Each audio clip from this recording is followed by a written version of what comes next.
Good morning, everyone.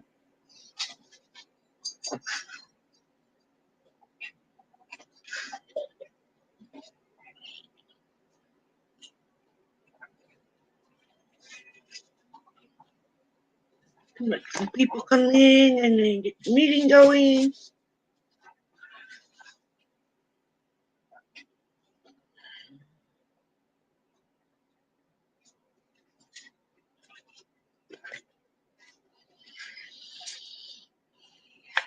Thank you, Lily. Let me know that you can hear me and see me. Hello, Evening Jade. Good morning. Thank you for coming from Ava. Ava Potterfield and Friends is a wonderful person. She does all kinds of different videos, and she has a couple of channels. Let me see, 1, 2, 3, 4, 5, I think, maybe. But she is a great friend. Been friends with her for almost 4 years now, I think. Yeah, it's weird to think that I've been doing YouTube for that long, but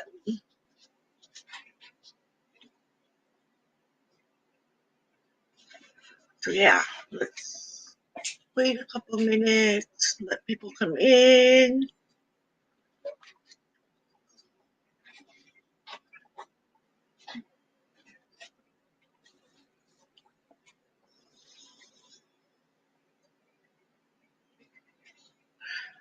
Thank you.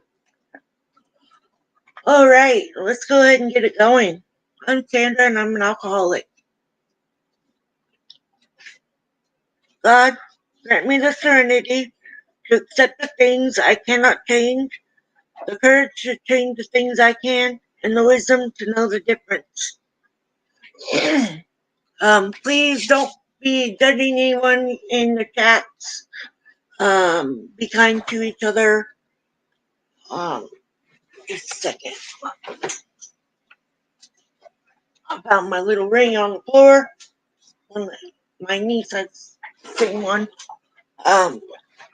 Anyways, no judgment. Be kind to each other. If you can't say anything nice, then don't say anything at all. But it is a meeting, and if you want to chat, feel free. If you don't want to, I understand completely. Just hit the thumb up and subscribe and turn on your bell for the next videos. I do also do adventures, so there's 2 parts of my channel.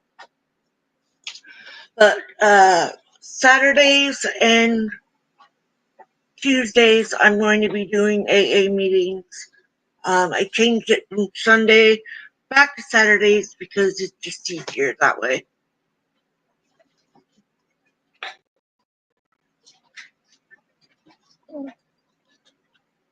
Yes, no judgment, just love. So let's go ahead and get the steps going. I also put in the chat or in the description what book we're reading and the chapter name and the page. Anyways. 1. We admitted we were powerless over alcohol, that our lives had become unmanageable. 2. Came to believe that a power greater than ourselves could restore sanity. 3. Made a decision to turn our will and our lives over to the care of God as we understood Him. 4. Made a searching and fearless moral inventory of ourselves. 5. Admitted to God, to ourselves, and to another human being the exact nature of our wrongs. 6. We're entirely ready to have God remove all these defective characters. 7. Humbly asked Him to remove our shortcomings. 8. Made a list of all persons we had harmed and become willing to make amends to them all, except 9. Made direct amends to such people wherever possible, except when to do so would injure them or others. 10. Continue to take personal inventory, and when wrong, promptly admit it. 11. Sought through prayer and meditation to improve our conscious contact with God as we understood Him, praying only for knowledge of His will for us and the power to carry that out. 12. Having had a spiritual awakening as a result of these steps, we try to carry this message to alcoholics and to practice these principles in all our affairs. Okay, so we are in the big book, and we are Gratitude in Action on page 193. The story of Dave B., one of the founders of AA in Canada in 1944.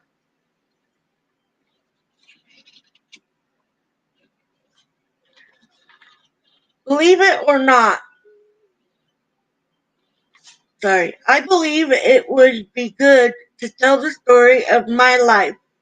Doing so will give me the opportunity to remember that I must be grateful for God and to those members of Alcoholics Anonymous who knew AA before me. Telling my story reminds me that I could go back to where I was if I forget the wonderful things that have been given to me, or forget that God is the guide who keeps me on this path. In June 1924, I was 16 years old and had just graduated from high school in Sherbrooke, Quebec. Some of my friends suggested that we go for a beer. I had never had beer or any other form of alcohol. I don't know why, since we always had alcohol at home. I should add that no one in my family was ever considered an alcoholic. Well, I was afraid my friends wouldn't like me if I didn't do as they did. I knew firsthand that mysterious state of people who appear to be sure of themselves but are actually eaten alive with fear inside. I had a rather strong inferiority complex. I believe I lacked what my father used to call character. So on that nice summer day in an old inn in Sherbrooke, I didn't find the courage to say no. I became an active alcoholic from that first day.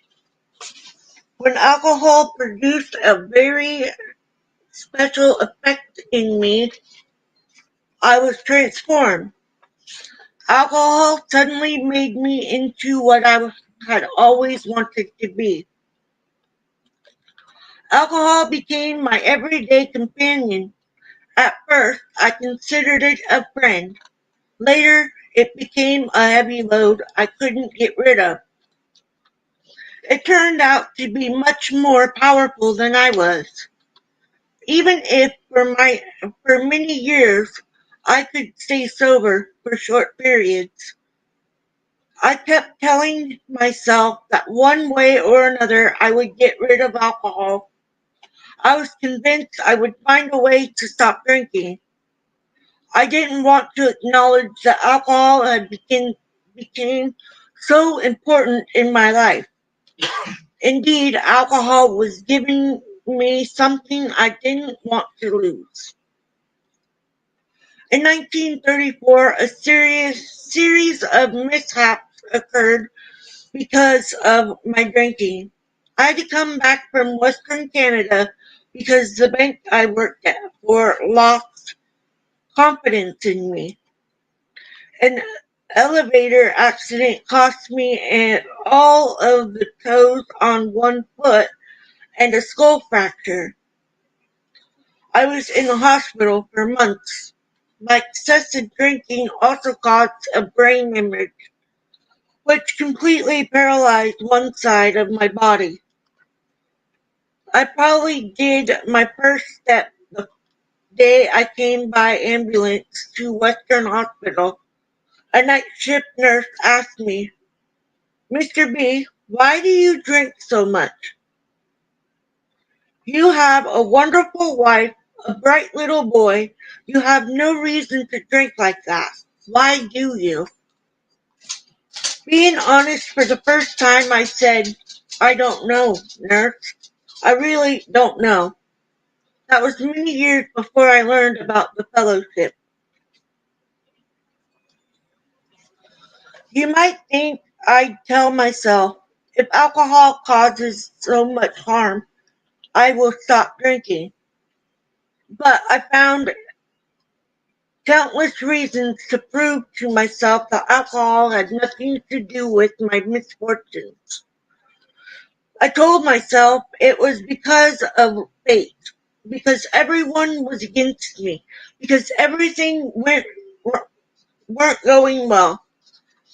I sometimes thought that God did not exist. I thought if this loving God exists, as they say, he would not treat me this way. God would not act like this. I felt sorry for myself a lot in those days. Hi, Ava. Thank you for coming. My family and employers were concerned about my drinking, but I had become rather arrogant.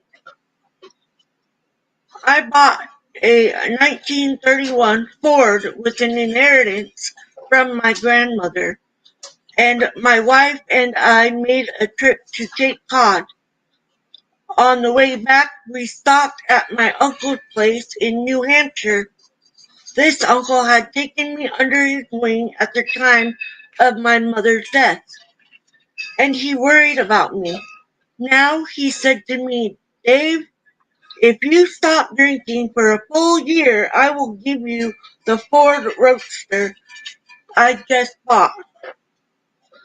I loved that car, so I immediately promised I wouldn't drink for a whole year, and I meant it. Yet I was drinking again before we reached the Canadian border. I was powerless over alcohol. I was learning that I could do nothing to fight it off, even while I was denying the fact.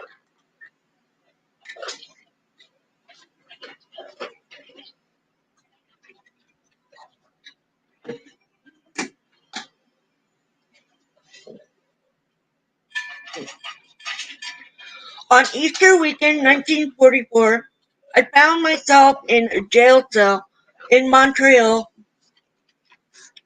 By now, I was drinking to escape the horrible thoughts I had whenever I was sober enough to become aware of my situation. I was drinking to avoid seeing what I had become. The job I'd had for 20 years and the new car were long gone. I had undergone 3 stays in a psychiatric hospital. God knows I didn't want to drink, yet to my great despair, I always returned to the infernal merry-go-round. I wondered how this misery would end. I was full of fear. I was afraid to tell others what I felt lest they would think I was insane. I was terribly lonely, full of self-pity and terrified. Most of all, I was in a deep depression. Sorry if you all hear the dog. He's of course got to do something while I'm live. Anyways, until then.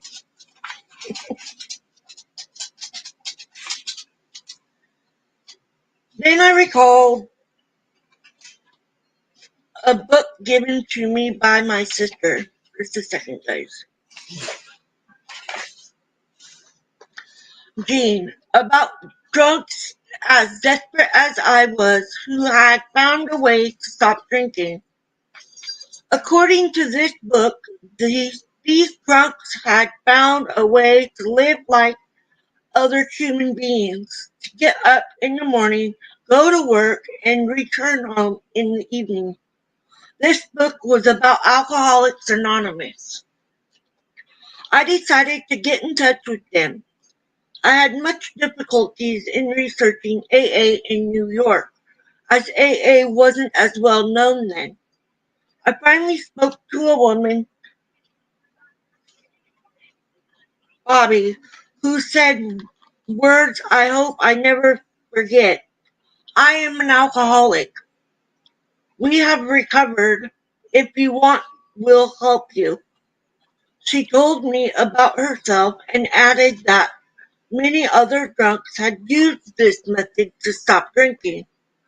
What impressed me most in the conversation was the fact that these people 500 miles away cared enough to try to help me. Here I was, feeling so sorry for myself, convinced that no one cared whether I was dead or alive. I was very surprised when I got a copy of the big book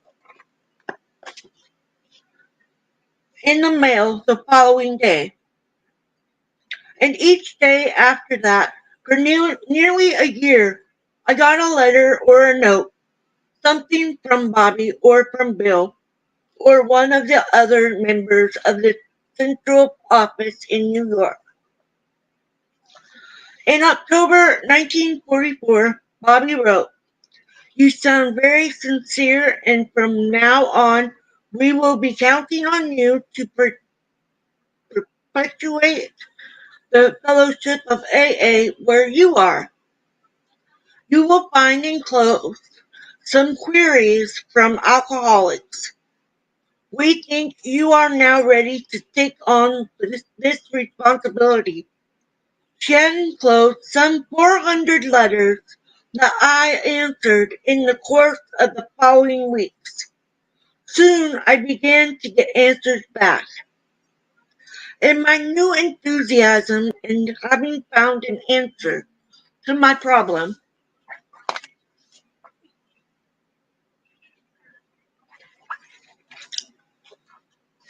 I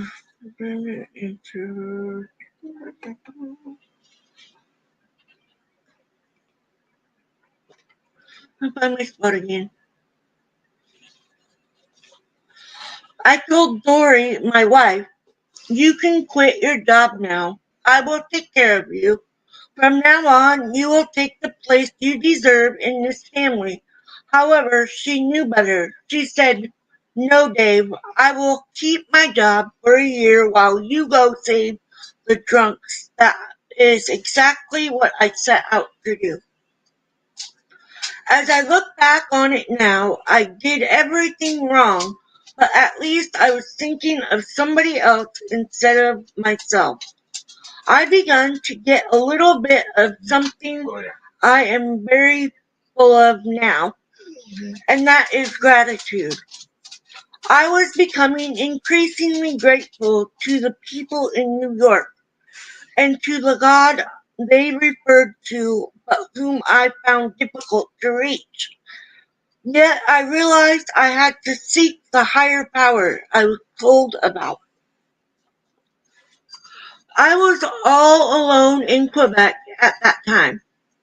The Toronto group had been in operation since the previous fall, and there was a member in Windsor who attended meetings across the river in Detroit. That was AA in its entirety in this country. One day I got a letter from the man in Halifax who wrote, "One of my friends, a drunk, works in Montreal, but he is currently in Chicago, where he went on a major binge. When he returned to Montreal, I didn't like I'd like you to talk to him." I met this man at his home. His wife was cooking dinner, their young daughter at his side. The man was wearing a velvet jacket and sitting comfortably in his parlor. I hadn't met many people from his high society. I immediately thought, what's going on here? This man isn't an alcoholic. Jack was a down to earth person. He was used to discussions about psych- psychiatry, and the concept of a higher power didn't appeal to him very much. But from our meeting, AA was born here in Quebec. The fellowship started to grow, most particularly following the publicity we got in the Gazette in the spring of 1945. I will never forget the day that Mary came to see me. She was the first woman to join our fellowship here. She was very shy and reserved, very low-key. She had heard of the fellowship through the Gazette. For the first year, all the meetings were held in my home. There were people all over the house. The wives of members used to come with their husbands, though we didn't allow them in our closed meeting. They used to sit on the bed or in the kitchen where they would make coffee and snacks. I believe they were wondering what would happen to us, yet they were as happy as we were. The first two French Canadians to learn about AA did so in the basement of my home. All French-speaking meetings in existence today were born out of those early meetings. At the end of my first year of sobriety, my wife agreed to leave her job after I found some work. I thought that would be easy. All I had to do was go see the employer and I'd be able to support my family in a normal fashion. However, I looked for work for many months. We didn't have much money and I was spending the little we had going from one place to the other, answering ads and meeting people. I was getting more and more discouraged. One day a member said, "Dave, why don't you apply at the aircraft factory? I know a fellow there who could help you." So that was where I got my first job. There really is a higher power looking after us. One of the most fundamental things I have learned is to pass on the message to other alcoholics. That means I must think more about others than about myself. The most important thing is to practice these principles in all my affairs. In my opinion, that is what Alcoholics Anonymous is about. I never forgot a passage I first read in the copy of the big book that Bobby sent me. Abandon yourself to God as you understand God. Admit your faults to Him and to your fellows. Clear away the wreckage of your past. Give freely of what you find and join us. It is very simple, though not always easy, but it can be done. I know the fellowship of AA doesn't offer any guarantees, but I also know that in the future I do not have to drink. I will I want to keep this life of peace, serenity, and tranquility that I have found. Today I have found again the home I left and the woman I married when she was still so young. We have two more children and they think their dad is an important man. I have all these wonderful things, people who mean more to me than anything in the world. I shall keep all of that, and I won't have to drink. If I remember one simple thing, to keep my head in the hand of God. That's the key thing. We don't have to drink. That's the thing that us alcoholics have to try to remember, is we don't have to drink. But while we're in the drinking mode, we think we have to, and we don't. It's really amazing when you come to this point and you realize there's other people like me. That's exciting. Because you have somebody who can relate to things that you have been through, things that you have done, things you thought you had done that was your fault and it wasn't. All those things that you have buried within yourself with your alcoholism. Because after all, being an alcoholic, when you're drinking, it's just covering up your problems. Self-medicating, in other words. It is a disease. It's not fun to have. But when you find out that there is a way that you can get sober and you can stay sober just by talking to people and sharing your story and sharing your work that you have done in your sobriety yourself and the way you have grown to make your life better. I've always believed in a God. Always. But having that there, I was praying for the wrong things. If you just let me have this drink, I won't drink tomorrow. Or if you help me stay sober tomorrow, I won't drink until the day after. Whatever it may be. If you help me not get caught drinking and driving, I'll stop drinking. Those sort of things. I only drank and drove once. I would never do that again. But it's also admitting that back to myself that I did something wrong and I needed to fix it. At that point in my life, I didn't think I needed to fix anything. I thought I knew it all because I was all able to go and talk to people and all that stuff. And by me starting AA because of a friend of mine, I can't thank him enough. Even though maybe that person didn't get it the first time, the second time, however many times, you can still go. We don't tell you you cannot go. And you can't come to AA because everyone is welcome here. No matter what. No matter if you fall off the wagon, we welcome you back. No matter how long you've been gone. That's the blessing of AA is we don't hold judgment against you if you fall off the wagon. People do. We know it's not easy.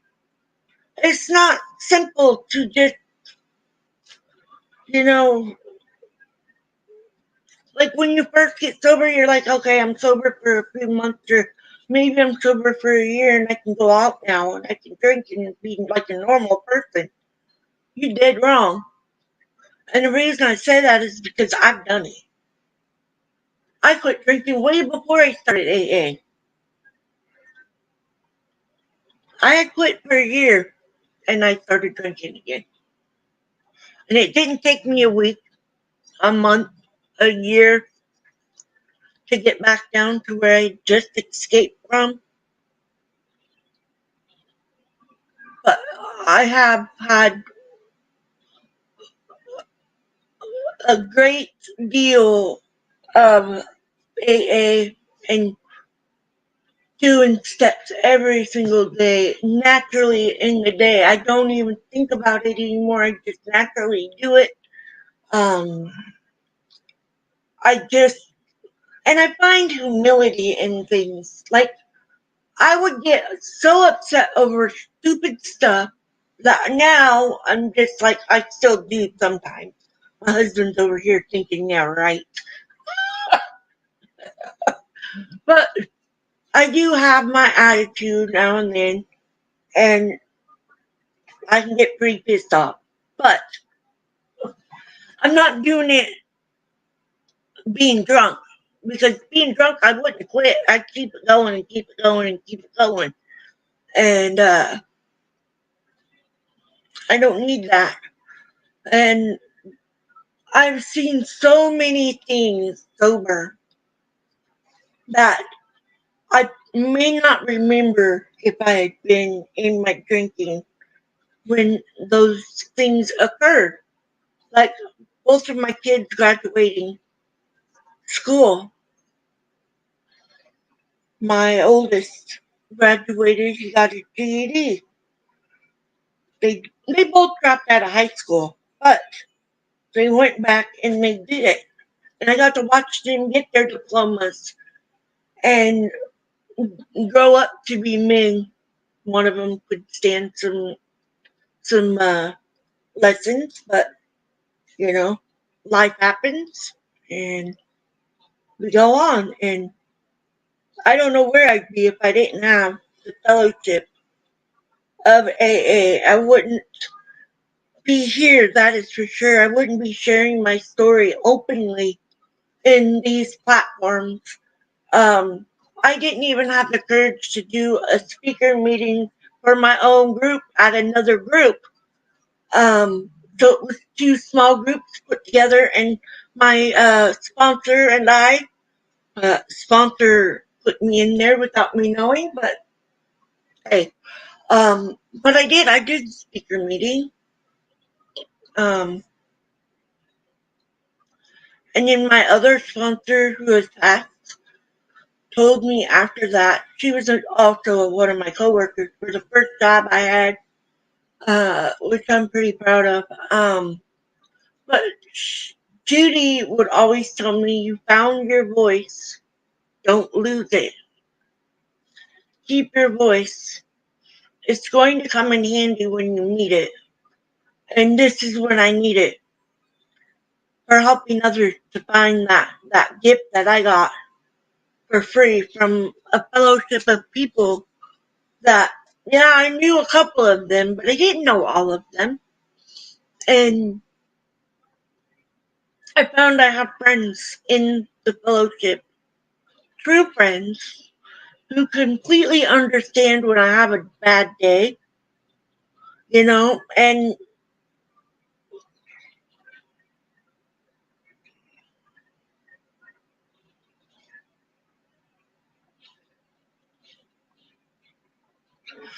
I will try to come out there soon, Randy.